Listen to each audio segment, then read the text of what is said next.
Welcome to the Uncensored Society podcast, where guests share their insights, experiences, and tactics to help you accelerate your business.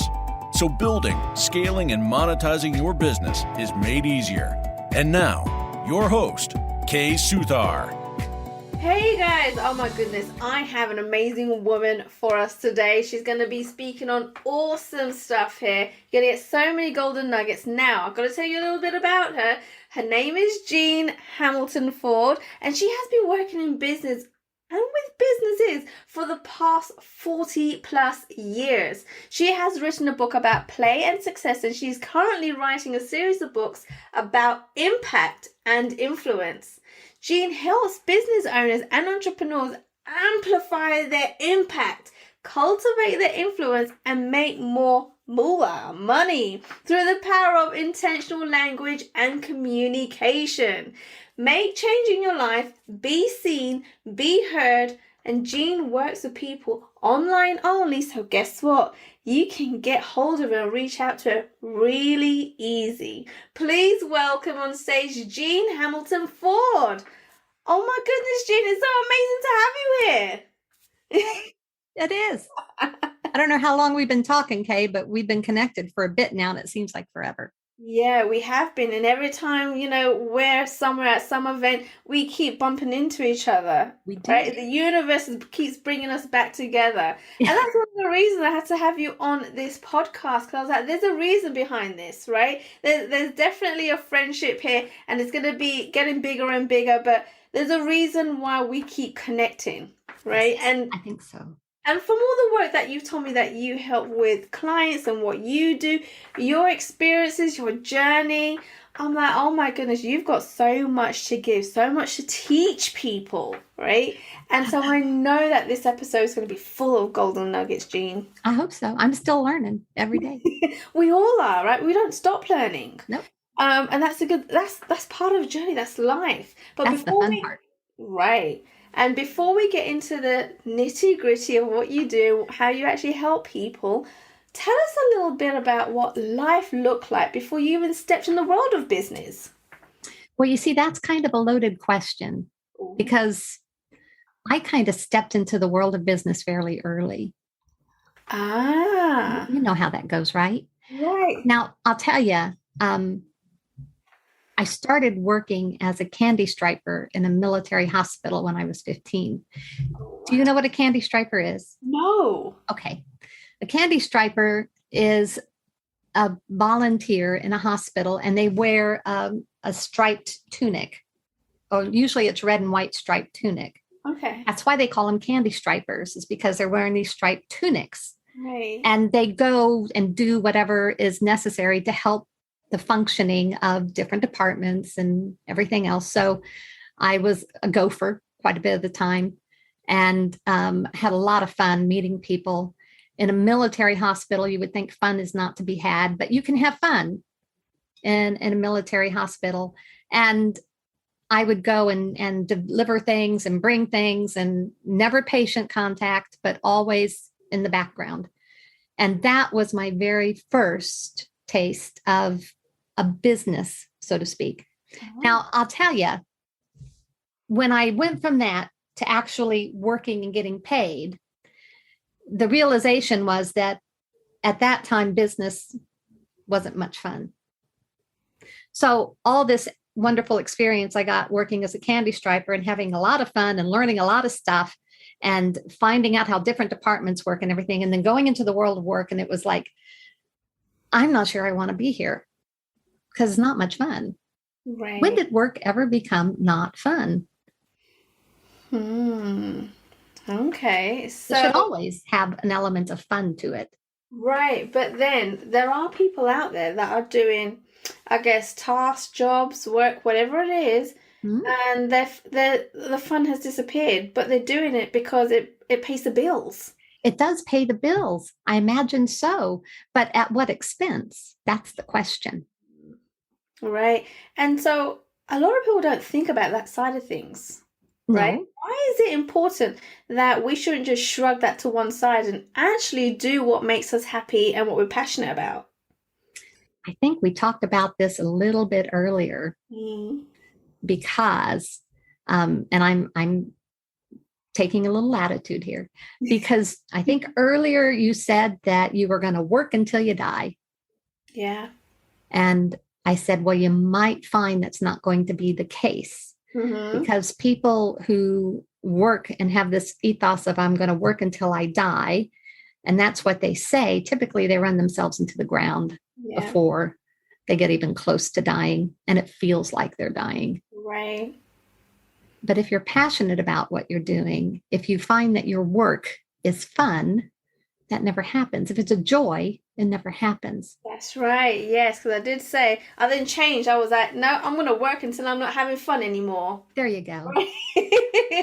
And you were like, yeah, that's the way you meant to do this. Yeah. And that's how everybody should be doing this. But I think people just get bogged down in the fact that, oh my goodness, I've got to think about the bills. I've got to make sure I've got food on the plate, for them and their families. And so they stop thinking about their wants, their goals, their dreams. Well, right? They stop thinking. Oh, there you go. That's part of it because they get trapped in this little rat race of what others expect of them. And they start thinking about that, not necessarily about what is best for themselves. Right. And if we're not learning, we're going to die. Learning is part of this wonderful journey. And part of this journey too is learning about how you think about who you are and what you do in a way that you can cultivate it and use it to keep you propelled forward. You've got to keep moving forward. You can't get stuck in a trench. And a lot of people do that. They think this is it. This is my little box. I'll be doing this for the rest of my life. And it's like, let's just take a minute here and find out if we can break down those walls a little bit and look at all the possibilities on your horizon. Right, exactly. And so I guess people just stop dreaming, don't they? I think a lot of people have forgotten what dreaming is all about. Yeah. And I find that you tend to, as you get older, the less you dream. The older you get, I'm not sure that's true. I think there comes a point that it's like the bell curve, right? So you dream a lot down here at the bottom. But as you rise up that bell curve, and most people do this in their mid-years, 30, 40, 50, kind of in that time frame. And here I'm saying that's mid-years. I'm 60, so I'm on that downhill side of that bell curve. But, when you're at that top and you're really doing your job and really entrenched in your career, you don't have the luxury of the time to dream, first and foremost. And with all the stress and the pressure that most jobs, JOBs, put on us, then we don't actually have the capacity to dream. Our bandwidth isn't about dreaming. Our bandwidth is about what's next and what can I do next? And how can I do it? And who can I do it with? Because there's a lot of strategy involved in the JOBs because we want to get up that ladder, don't we? Right. Yes, most definitely. Now, Jean, you did mention, or actually I mentioned it in your intro, that you help business owners through the power of intentional language and communication. Yes. Now, tell us what that actually means. Well, let's look at it in a little different context. Intentional, for the most part, means that you are consciously choosing something. You're consciously choosing a thought. You're consciously choosing an emotion. You're consciously choosing a direction to go in. You're making a conscious decision. This is all about being intentional. When you pair that with your language, you are consciously choosing what you're giving your attention to in your thoughts, what you're giving attention to in the words that you choose to use. Because we all have the capacity with language of some sort. Most of us don't use it to its fullest capacity. We use it only at a very minimum. And language, vocabulary is enormous. So there's so much potential in language to use it to its fullest capacity, and we don't do it. Okay, so just to kind of get a little bit deeper here, what does that mean? We're not using the language to the deepest capacity? Because as soon as we start learning to talk, we're we're constantly talking. Yes, but we're saying the same old thing over and over and over, and we're regurgitating things from other people. We're not actually focusing on using our language. For instance, there's over 200 shades of blue. Well, okay, I did not know that. So if you want to say blue, that's pretty ambiguous, because blue to me is not necessarily the same as blue to you. Right. I might be thinking a shade like royal blue, and you might be thinking a shade like cornflower blue. Okay. Do you see the difference in the language that we associate with the blue? Right. So you're saying that you got to be very specific with your language. Yes, specific and deliberate, and also intentional in your impact with your language. Okay. So what are some of the common mistakes that you find that people are making when they are trying to communicate with people?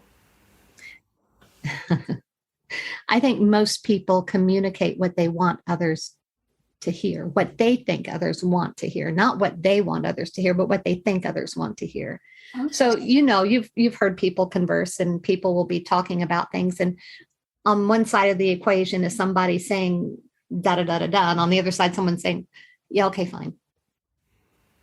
The person saying, yeah, okay, fine, they're not communicating. There's no active listening. There's no intent to actually communicate with that individual. They just want that person to shut up. Right. Right. Okay, fine. Right. They probably haven't even heard all of what that person has said. It's very dismissive. And whenever we do that with people, we're shortchanging them, and we're shortchanging ourselves. Okay. So you saying that it's because the other person isn't communicating to them the way that they need to be communicated with, and that's why they're just being dismissed. I'm saying communication is a two-way street at best. And typically, most people encounter it as a one-way process, because people are so dismissive because they don't have time. They're not interested in the long version. They want the short and sweet. Okay. I Right. see. And this is why a lot of what I work with people on is their message. What is your message? If I asked you, Kay, what's your message? What would you tell me? It's to help people to go from invisible to visible by using the power of podcasting. Yeah, that's too much. Ooh, really? Okay, so tell me more. So cut it down to 2 or 3 words. Oh my goodness, 2 or 3 words. Okay, so I help people with getting on podcasts. Oh, see, that's more than 2 or 3 words. I know, I don't know how to say it more than 2 or 3 words. Then it will just be words, it won't be a sentence. So maybe it's about being visible podcasting. Okay. So if you just said visible podcasting, that's 2 words. Yeah. First of all, people are going to say, this is kind of weird, visible podcasting, because podcasting isn't visible. Podcasting is audio. It's not video. But if you want to say visible podcasting, it is making people visible through podcasting, isn't it?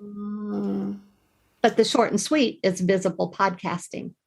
Right. Do you see how that works? Yes, I see. Because people hang on to short and sweet things. They don't hang on to these long sentences that we love to use. Right. Okay, I see. So everything that we should say should be just very direct, specific, and to the point, is what you're saying. For best communication, unless it's in a situation that's very emotional, yes. Okay. So tell us a little bit about that then. So if it's an emotional conversation, right? Mm-hmm. If it is someone that's lost a member of family, or they've lost a job, or something like that, how would you go about communicating with that person? Well, I think most communication has a degree of empathetic exchange. Mm-hmm. But when emotion is involved, for instance, if someone's grieving, you're not going to be direct. You're going to soften things. Yeah. And that's another element of language and communication. Businesses, however, typically aren't about dealing with people in an emotional state. Right. So the direct is best. If you're going to say to someone, if someone presents a report to you and you take a look at it, instead of saying, yeah, that looks all right, maybe you could be more specific about what it is about it that is great. Right. And maybe even say, I really like how you did this. Could you tweak that a little bit for me? Okay, I Instead of, see. yeah, this is all right. And then you're looking at it later. Take the time that you need to really engage that individual, because you're missing an opportunity. You're missing an opportunity for them, and you're missing an opportunity for yourself. Yeah. So what I'm hearing here is mastering the art of communication. Um, it will help with, I guess, with your leadership role, because you are trying to be a leader and not a boss, right? And what that means is explaining to them what is right, or where they've gone wrong, or what needs to be tweaked, and actually having that conversation openly, freely, and coaching, teaching your staff or your team, whoever it may be, and showing them, what could be better, or how you can do things in a better way. Is that what you're talking about? I think we all have that opportunity. It doesn't matter if we're a leader or not, Okay. because we are all leaders of ourselves. So we all have that opportunity, whether we wear that as a label in our authority or not. Right. Okay. So what would you say are maybe the key components of becoming a better communicator? I think the key component, first of all, is you need to know who you are, first Okay. and foremost, because if you don't, then you won't know anything about the way that you communicate or the language you prefer to use when you communicate. If you don't explore yourself fully first, then it's kind of like they say in relationships, you can't love someone else until you love yourself. Right. You can't really fully communicate with someone else until you already know who you are and have communicated with yourself. Okay. All right. So communicated with yourself. So how does one go about learning who that person is? Because I think there's a lot of people that still are struggling to find out who they are. I think it's about asking questions, don't you? And answering them for yourself instead of Googling to find the answer or asking somebody else. This is what everyone defaults to. Oh, I've got a question. I don't know who I am. I'll just ask my best friend. Who am I? And the best friend will say, oh, yeah, well, you're my friend. Yes, but who am I? Your best friend's not going to be able to answer that. Right. You have to answer that. And that means that you have to take some time and get really reflective. I And you see. have to look at who you are right now and what it is right now that interests you, what you want, what you need. Look at all aspects of your life. We all know the Wheel of Life. Check it out. It's online. You can go Wheel of Life. Google it. No, you can. But when you get there, when you get that Wheel of Life, be honest with yourself. Okay, and so Jane, I'm just intrigued. What got you passionate about this particular topic or niche? Was it something that you went through, or that you noticed yourself in your journey? Well, I think like a lot of other people besides family, family, I don't know about UK, but I was the youngest of six. Communication wasn't the very best in my family. Right. When you get into a career or into a job, and I've had so many different jobs over my lifetime in so many different industries. And the one thing that I always notice is how terrible the communication is. Yeah. Because there are people who are so insecure, they keep things close to their chest and therefore they don't communicate. And there are people that sometimes over communicate and they give too much information. Right. And it isn't necessary and it isn't helpful. And the one thing I also noticed is that if you want to communicate, besides knowing yourself, you have to be willing to actively listen to other people. And you do that simply by saying to them what they have just said to you, just to make sure everything is clear. Okay. So just reaffirming what they've said and making sure that you've understood where they're coming from. Yeah, just like you do in these interviews when you say, this is what I've heard, this is what you've just told me. That's a good way of getting clarification so that well, at least you think you know what they're saying, and they have an idea that you've understood either most or all of what they've said. It's an opportunity for that exchange. Yes. Okay. So are you saying then, Jean, that my communication and listening levels are up there? Am I at the top? I'm saying that you're really good at these interviews because it's part of interviewing. It isn't necessarily part of active communication with just anyone. But when you're in work and when you're employing people or employed by someone, it really is part of what we need to do to make sure that everything works well. So this whole thing is about relationships when it comes down to it. That's right. Building relationships, definitely. Now, during your kind of journey and your experience, Uh-oh. has there been something that you wish someone told you at an earlier stage? I really have quite a few things I wish people had told me at an earlier stage. Please tell. Well, like I said, when I went from volunteer work into real work, I wish someone would have told me it's not going to be the same, but no one did. Okay. That real work is all about learning. It's about growth and development. Real work is all about putting in the effort so that you can come across in the way that you need to, not so you can get ahead, but so you can build relationship. Because when I started working, a lot of it was all this business about driving to what's your next promotion and what do you want to do next and all of this. It's not about relationships, and people forget that everything hinges on relationship. Yeah. Wow. Okay. And so, what do you feel has been one of your biggest challenges when it comes to being a communicator?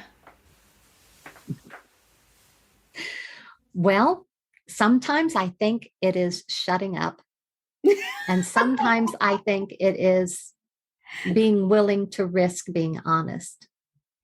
Oh, so letting your guard down, being vulnerable. Yeah, that's a big thing. That's a Okay. big challenge. I think it's a big challenge for most everyone. I was just going to say that a lot of people don't feel comfortable in letting their guard down and getting vulnerable, Yes. right? But it's at that point that you're going to really connect with people, and people are going to be able to relate to you at some point, Yes. And also, I guess other people will feel like, oh, you trust them. That's why you've told them and you've let your guard down. But yes, it all has to be authentic and it all has to serve a purpose. Some people think letting their guard down and being vulnerable is like a badge of honor. And so they spout off their story Oh, wow. Okay. anywhere and everywhere they can because, oh, look, I'm being vulnerable. But that's not vulnerability. No, it's not. No.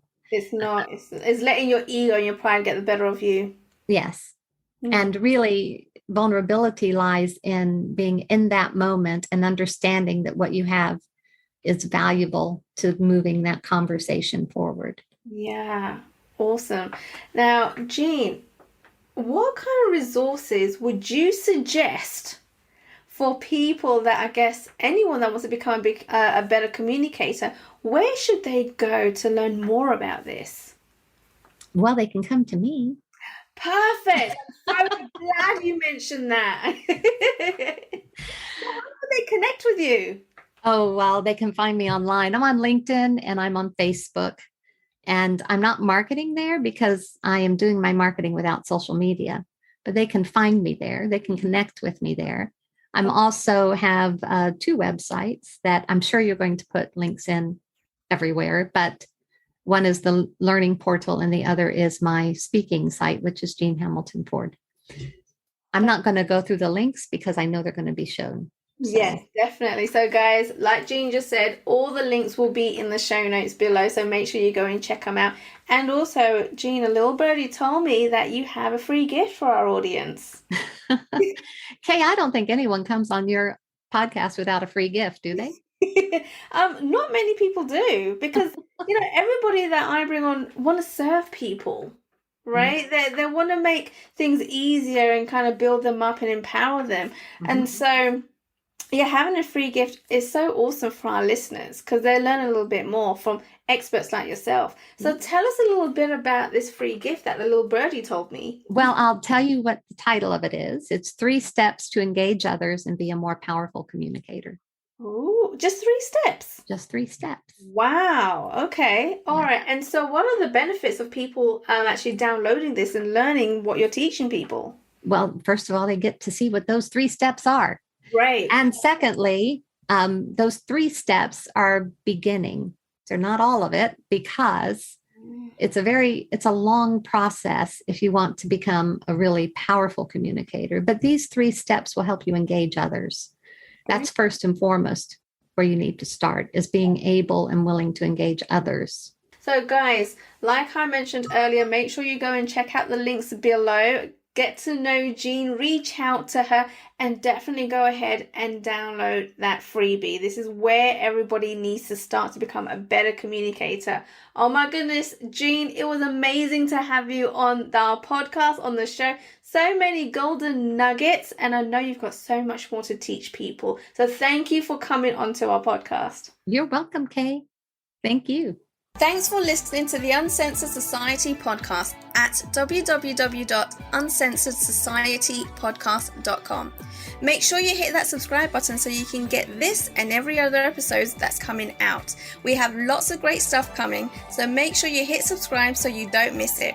And thank you in advance for all the reviews and comments. I appreciate it so much, and I look forward to serving you in next week's episode.